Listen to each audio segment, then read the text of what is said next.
Hey, excuse me. Where is everybody? It's supposed to be Campus Life Night. Oh, they moved that to Sunday. Mother!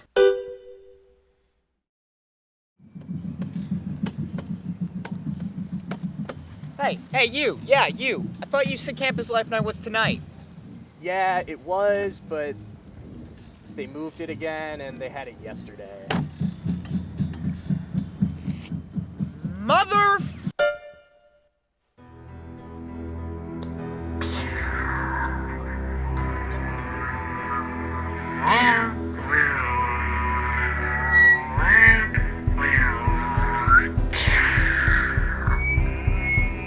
Wait, how's this helping me become a producer again?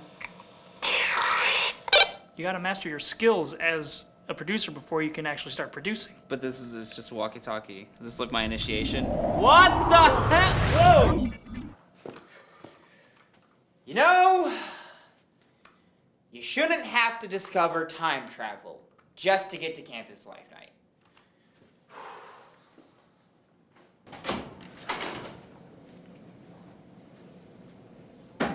He sounds like he's having a bad day. I know. So is this a tripod?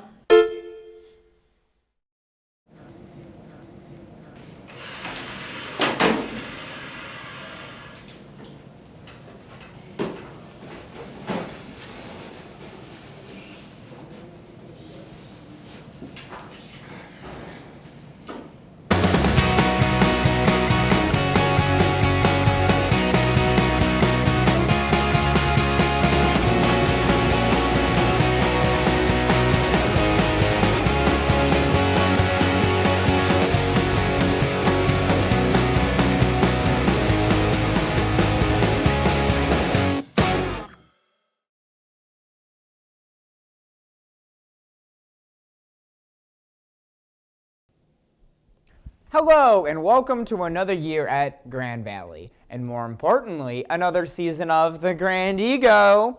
My name is Jaret Grismer, and I am glad to be back. You may have noticed that we are getting a bit of a late start this year. Well, I am personally to blame for that. You see, at the end of last year, my fraternity held a party that was so massive, so mind-altering, so face-meltingly awesome, that when I woke up the next day, I was so deep in the ravines that it took me 5 months just to find my way out.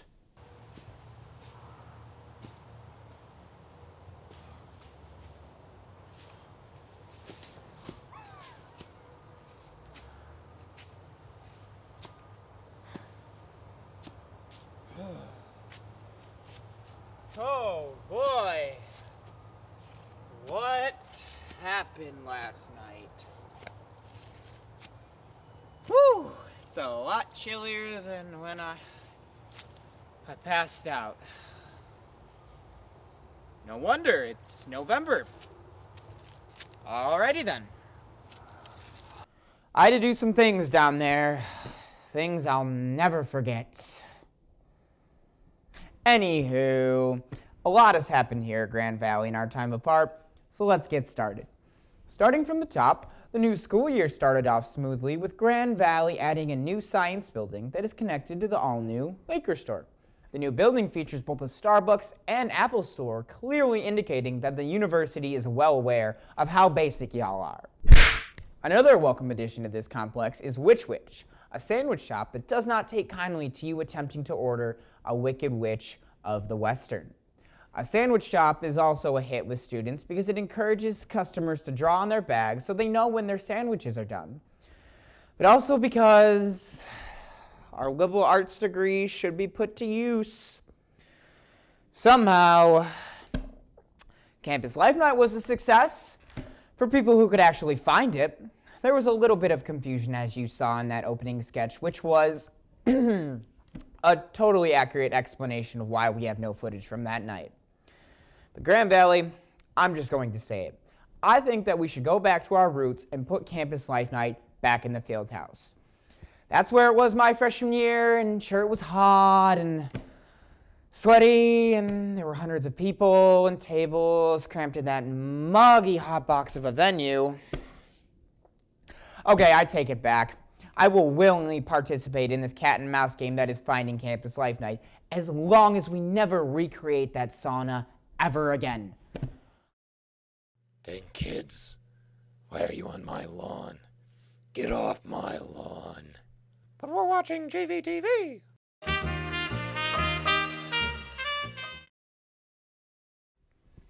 While we were gone, Grand Rapids also hosted Art Prize, the annual competition that allows for artists to showcase their work and be entered to win potentially hundreds of thousands of dollars in prizes. I would have sent a correspondent out there, but sadly, the last guy who went down there for us turned French, and we had to let him go. This event truly brings out the most creative individuals that the Midwest has to offer.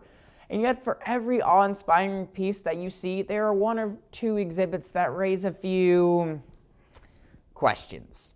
But if Art Prize has taught us anything, it is that weirdness is the staple of good art. And this is something the Grand Valley students shouldn't have to go without for 11 months out of the year. We here at the Grand Eagle feel that the students of Grand Valley should have the opportunity to see art of this magnitude on a daily basis. So we put the pieces that are displayed on the Grand Valley's campus to the test. We described an ambiguous piece of art to several members of our crew and asked them if they could tell whether or not that piece was a 2015 Art Prize submission or an actual piece of art on display at the Grand Valley campus. Take a look at what we found. So how you doing? I'm wonderful. Did you go to Art Prize this year, Charles? No, I did not. That works. That works. I was in Shakespeare. I could not. You don't have to give me excuses. Okay. I'm not going to judge. All right. I mean, it's fine. I was busy. So I'm a big connoisseur of art, as you Are can you? see by Yes. my bowling for suit T-shirt. Of course. Of course. So the game that we're going to play here is I'm going to describe to you a couple pieces of art, and your job is going to be to tell me whether or not this is something that you think was submitted to Art Prize or something that actually hangs in the walls of Grand Valley that you pass by every single day. All right. Okay. So this first one, Interesting. this is some art. You know when you're a kid and Okay. you play with jacks, like you bounce the Oh, super yeah, ball yeah, and yeah. you do that? Uh-huh. This is just a painting of one of those jacks. This painting is just of one of those jacks. What? I don't quite know how else to describe That's it. it. It's a painting It's a of... painting of a jack. Yes. Just Oh my gosh. What is that? I'm gonna say Art Prize. That's correct, yes. I want to say Art Prize. I'm hoping it's Art Prize. That is Art Prize. That's Okay. correct. Good. We have a big wall, and I don't really know how to describe this other than it's just a lot of rubber ducks going up a wall. That sounds trippy.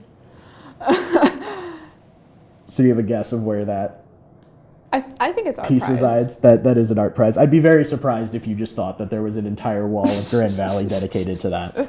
So where does that go? Is that Art Prize or is that... That's Grand Valley because see, it's a metaphor for higher learning and how we're always supposed to strive to be more. So in reality, each of us as students are just rubber ducks on a wall. I'm liking wrong. the thought process wrong. and the symbolism, but unfortunately that was an Art Prize submission. I don't know where on Grand Valley's campus you think just Well, see, I haven't been in just this a science. full wall of ducks could exist, but this is a good one. Just a second.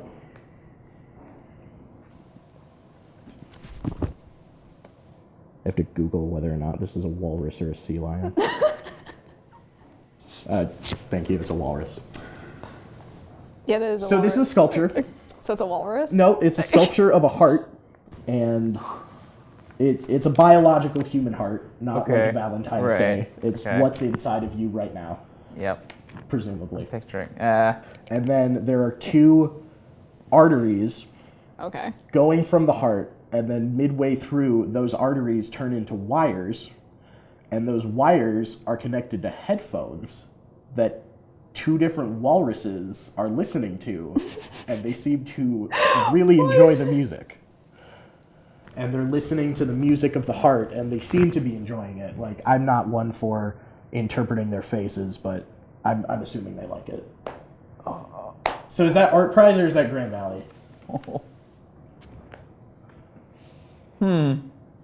Is this Art Prize or is this Grand Valley? That sounds like art prize. That is incorrect. This Where is it at? the second floor of the new of the new science building is where this is on display. Oh my gosh. You can see it if you would like. I would love to see it. Like, There you go. Where is that? oh my god. I hope it's Grand Valley. I really That hope is it's correct. Grand Valley. It is Grand Valley. Where It's is actually- this? All right, now our final one. This just inspires me. This is three different vials, it looks like, or like beakers. And then one of them is labeled number 2. The other one is labeled number 12. And then the third one is labeled number 3. And then behind these three, they're kind of foggy, these vials. Okay. And behind them are 3 pictures of people breathing into glasses. So the insinuation is that the art here is the breath of these people. Is this Grand Valley or is this Art Prize? Wait, they're like breathing in the beakers, or Yeah, they're. I guess I could show you it because nothing really like. Okay. That's kind of. Where's that hanging? Probably Grand Valley in that same science building that you mentioned earlier. That is 100% correct. Yay! Well, considering that sounds crazy existential, and considering I just looked at walruses listening to music of the heart, and that's crazy existential as well, I'm gonna say Grand Valley. That is correct.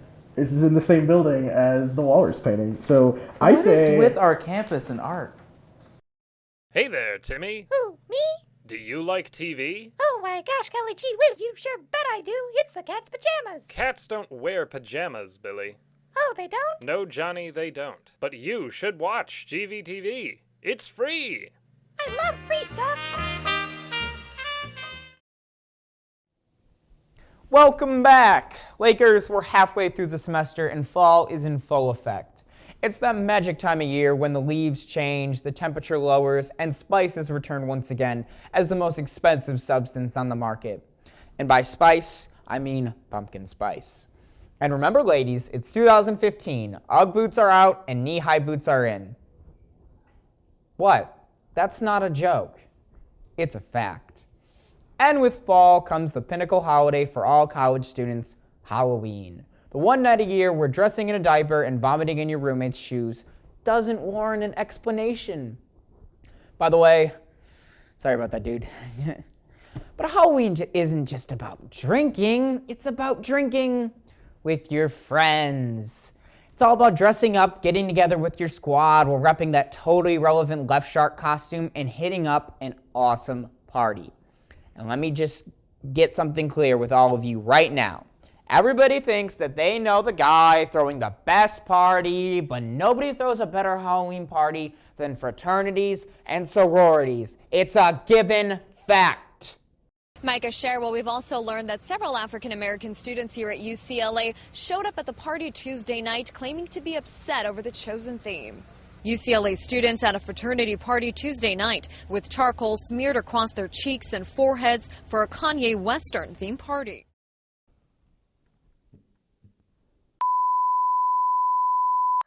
Well, that wasn't the best example, but honestly, this is a problem that needs to be talked about, and it doesn't just extend to the Greek community. There are a few stories that have gained as much attention this year as the death of Cecil the Lion and Caitlyn Jenner publicly coming out as transgender. And now those big stories have become tasteless Halloween costumes. This Caitlyn Jenner costume being sold by several online retailers.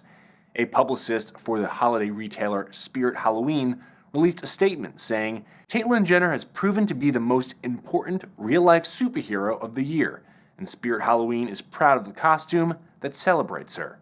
However, the costume isn't listed in the superhero section of the website. Instead, it's in the humor section. There seems to be a growing trend these days for costumes to either be hyper-offensive or hyper-sexualized. And with that second one, a lot of times they are sexualizing a subject that was never meant to be attractive in the first place. For example, this is Pizza Rat, a video that went viral months ago. And here is the officially licensed sexy pizza rat costume. This is a real thing, I promise you. Whatever happened to the good old days of simple, playful costumes when 2 holes cut into a bedsheet meant that you were a ghost and not a member of the KKK? I want to take you on a ride down memory lane to get some suggestions from Halloween costumes from a simpler time, the 1950s. No, not that. No. Take that off. I'll get that. Oh, God, I'm sorry. That was horrifying. Okay, well, let's get back even further to the origins of Halloween. A lot of people don't know this, but Halloween was really a holiday the Druids celebrated to commemorate a new year. They built huge bonfires where the people gathered to burn crops and animals as sacrifices. Nowadays, the only crop that gets burned on Halloween is the devil's lettuce, which will kill you the first time you use it. Don't even think about it. Anyway, during these celebrations, the Druids wore costumes, typically consisting of animal heads and skins. Well, at least there's one thing that stood the test of time. Look, all I'm saying is that this mindset is ruining Halloween. The goal seems to be to get as racy as possible, but everyone is missing the original intention of Halloween. To get wrecked as possible, be it on candy, alcohol, or just having a good time with the squad. Just as our own little PSA, stay safe out there this Halloween, and use protection, as in a condom or a gun. Depends on where you live. Well, that's our show. Join us next time on an episode at an undetermined time because I'm not sure how long I'll be lost after this next party. I'm Jaret Grismer for the Grand Ego. Have a good night and stay grand.